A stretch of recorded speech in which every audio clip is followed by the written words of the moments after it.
Now over here, you have got the listing details. So this is the listing detail that you have got from here. Now, for example, if you want to change this thing, for example, listing detail is not the right name. You think that you want to change the name in such a way that it becomes more meaningful or it becomes easier to understand. So let's say you want to put it as Airbnb Airbnb underscore listing details. Rather than detail, you can put it as Airbnb listing. Okay. Now your Excel file has got loaded. So basically, if you go now, you will see all the records that are present in the Excel file are loaded in this database. Now this is independent. If you delete this Excel file, that is also not going to impact any of these things, any of the fields or any of the data in this Airbnb listing detail. It's because it is now independent. The connection was made, the data is loaded, and these two are separate now. Let's quickly verify that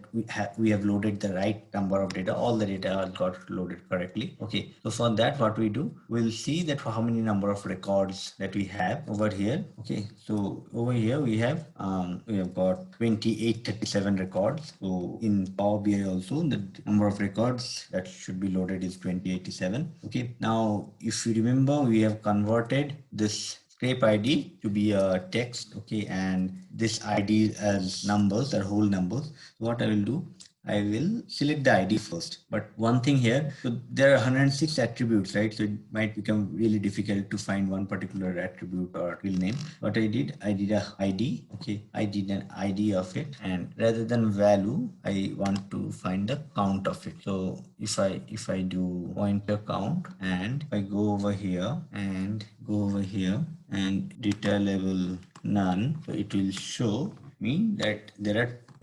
20,837 IDs are present from the data in Power BI, which is same as the number of data points that is there in this Excel file. That means in the process of loading the data, we haven't missed out any information. That is really important. Okay, so it's a kind of a cross-validating that you have loaded the exact number of data.